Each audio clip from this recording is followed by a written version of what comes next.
আসসালামু আলাইকুম রহমতুল্লাহ। সে ছিল একজন বাদশা, যার অহংকার ছিল আকাশচুম্বী। সে দাবি করেছিল সে নিজেই ঈশ্বর, কিন্তু ইতিহাস বলে যে উঠেছিল যত উপরে, পতন ছিল তার তত নিকটেই। আজ জানব সেই ভয়ঙ্কর রাজা নমরুদের শেষ পরিণতির গল্প। কে ছিল নমরুদ?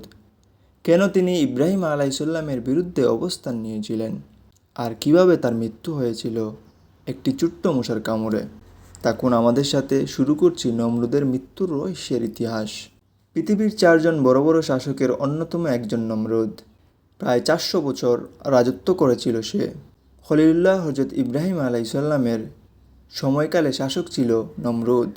ইব্রাহিম আলাইসাল্লাম যখন আল্লাহর একাত্মবাদের দিকে আহ্বান করলেন, তখন বাদশাহ নমরুদ একাত্মবাদের আহ্বানকারী হজরত ইব্রাহিম আলাইসাল্লামকে চ্যালেঞ্জ দিয়ে জিজ্ঞাসা করল, সে কেমন প্রভু যার প্রতি তুমি মানুষকে আহ্বান করছো?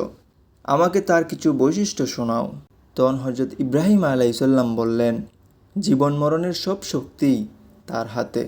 তিনি সমগ্র সৃষ্টির নিয়ন্ত্রণকর্তা ও পালনকর্তা। কারোর সাধ্য নেই যে তার এই ক্ষমতার মধ্যে কোনোরূপ হস্তক্ষেপ করবে। হজরত ইব্রাহিম আলাইসাল্লামের ওই প্রশ্নের উত্তরে নির্ধারিত হয়েছিল যে একছত্র ক্ষমতার অধিকারী শুধু আল্লাহ তাআলা। তারপরও নমরুদ নিজেকে জীবন মৃত্যুর ক্ষমতার অধিকারী বলে দাবি করে। মৃত্যুদণ্ডপ্রাপ্ত দুজন কয়েদিকে ডেকে এনে একজনকে ফাঁসি আর একজনকে ক্ষমা করে মুক্তির নির্দেশ দেয়, আর বলে, আমি নিজেও মানুষকে জীবন দান করি এবং মৃত্যু ঘটাই। সঙ্গে সঙ্গে হজরত ইব্রাহিম আলাইসাল্লাম বললেন, জীবন মৃত্যুর বিষয়টা থাকুক, মানুষের সাধারণ বুঝের প্রতি খেয়াল করে তিনি বললেন, প্রকৃতির সাধারণ একটি ক্ষেত্রে তোমার শক্তি পরীক্ষা করে দেখাও। নমরুদ নিজেকে সূর্যদেবীর অবতার মনে করত। সূর্যকে দেবতা মানার এই ভ্রান্ত আকিদার মূলে কঠোরাঘাত করতে তিনি নমরুদকে বললেন, আমি যার দিকে মানুষকে আহ্বান করছি সে আল্লাহ তাআলা পূর্ব দিক থেকে সূর্য উদিত করেন। তুমি যদি সত্যিই নিজেকে রব ও সূর্যদেবীর অবতার হিসাবে দাবি করো, তবে একবারের জন্য হলেও পশ্চিম দিক থেকে সূর্যকে উদিত করে দেখাও। হজরত ইব্রাহিম আলাইসাল্লামের ওই দাবির ফলে নমরুদ হতবিদ্ধ হয়ে যায়। তার দাবি পূরণে অপরাগ হয়ে যায়। তা করে দেখানো দূরের কথা, হজরত ইব্রাহিম আলাইসাল্লামের কথা শুনে নমরুদ নির্বাক ও হতভম্ব হয়ে যায়। এ বিষয়টি পবিত্র কুরআনে তুলে ধরা হয়েছে এভাবে, আপনি কি ওই ব্যক্তিকে দেখেননি যে ইব্রাহিম আলাইসাল্লামের সাথে তার রবের সম্বন্ধে বিতর্কে লিপ্ত হয়েছিল, যেহেতু আল্লাহ তাকে রাজত্ব দিয়েছিলেন? যখন ইব্রাহিম বললেন, আমার রব তিনি যিনি জীবনদান করেন এবং মৃত্যু ঘটান, সে বলল, আমিও তো জীবনদান করি ও মৃত্যু ঘটাই। ইব্রাহিম বললেন, নিশ্চয়ই আল্লাহ সূর্যকে পূর্ব দিক থেকে উদয় করান, তুমি সেটাকে পশ্চিম দিক থেকে উদয় করাও তো। তারপর যে কুফরি করেছিল সে হতবিদ্ধ হয়ে গেল। আর আল্লাহ জালিম সম্প্রদায়কে হেদায়েত করেন না। সূরা বাকারা আয়াত 258। নমরুদ রেগে গিয়ে ইব্রাহিম আলাইসাল্লামকে আগুনে নিক্ষেপ করল। আল্লাহ তাআলা জ্বলন্ত আগুনকে তার খলিলের জন্য শীতল করে দিলেন। মহান আল্লাহ তাআলা আগুনকে নির্দেশ দেন, হে অগ্নি, তুমি হজরত ইব্রাহিমের জন্য শীতল ও নিরাপদ হয়ে যাও। সূরা আম্বিয়া আয়াত 59।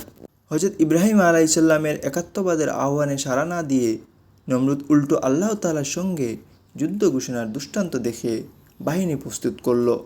এই ঘোষণার পর সে আকাশের দিক তীর নিক্ষেপ করল। এই সময়ে হজরত ইব্রাহিম আলাইসাল্লাম দূর আকাশের দিকে আঙ্গুল দেখিয়ে বললেন, দূরের কালো রঙের একটি মেঘ দেখা যাচ্ছিল। যখন সেটা কাছে চলে এলো, লাখ লাখ মশার গুনগুন শব্দে ময়দানে মুখরিত হলো। কিন্তু নমরুদ অবজ্ঞার সুরে বলল, ও তো মশা, তুচ্ছ প্রাণী, তাও আবার নিরস্ত্র। এ সময়ের মধ্যে নমরুদের প্রত্যেকটি সৈন্যের মাথার উপর মশা অবস্থান নিল। তাদের বুঝে ওঠার আগেই মশাগুলো তাদের নাক দিয়ে মস্তিষ্কে প্রবেশ করল। তারপর দংশন শুরু করল। সৈন্যদের মধ্যে বিশৃঙ্খলা সৃষ্টি করল। হিতাহিত জ্ঞান হারিয়ে একে অপরকে তীর মারা শুরু করল। চারিপাশে অন্ধের মতো তরবারি চালালো, যার ফলে একে অপরকে নিজেদের অজান্তেই আহত ও নিহত করে ফেলল। মশার সঙ্গে যুদ্ধ চলাকালে নমরুদ পালিয়ে প্রাসাদে চলে এলো। ওই সময় একটি দুর্বল ল্যাংড়া মশা তাকে তাড়া করল এবং কিছুক্ষণ মাথার চারিপাশে ঘুরে নাক দিয়ে মস্তিষ্কে ঢুকে পড়ল। এরপর মগজে দংশন করা শুরু করলো। নমরুদ যন্ত্রণায় অস্থির হয়ে উন্মাদের মতো প্রাসাদে প্রবেশ করলো এবং যন্ত্রণায় দিশেহারা হয়ে পায়ের জুতা খুলে নিজের মাথায় আঘাত করতে শুরু করলো। অবশেষে মাথায় মৃত আঘাত করার জন্য একজন সার্বক্ষণিক কর্মচারী নিযুক্ত করলেন নমরুদ। সুদীর্ঘ 40 বছর তাকে এই দুঃসহ যন্ত্রণা ভোগ করতে হয়েছিল। অবশেষে মাথার আঘাতের কারণে ব্যথায় নমরুদের মৃত্যু হয়। নমরুদ তার শক্তি, রাজত্ব আর অহংকারের মত্ত ছিল, কিন্তু আল্লাহ তাআলা তাকে ধ্বংস করলেন একটি ছোট্ট মশার মাধ্যমে। ওই ঘটনা আমাদের শিক্ষা দেয়, দুনিয়ার জোর, সম্পদ বা ক্ষমতা চিরস্থায়ী নয়। নিশ্চয়ই আল্লাহ অহংকারী ও আত্মগর্বিতকে পছন্দ করেন না। প্রিয় মুসলিম ভাই ও বোনেরা, আসুন আমরা নমরুদের মতো অহংকারী না হই, বরং ইব্রাহিম আলাইসাল্লামের মতো একনিষ্ঠভাবে আল্লাহর পথে চলি। যদি ভিডিও ভালো লেগে থাকে তাহলে লাইক দিন, শেয়ার করুন এবং চ্যানেলটি সাবস্ক্রাইব করতে ভুলবেন না।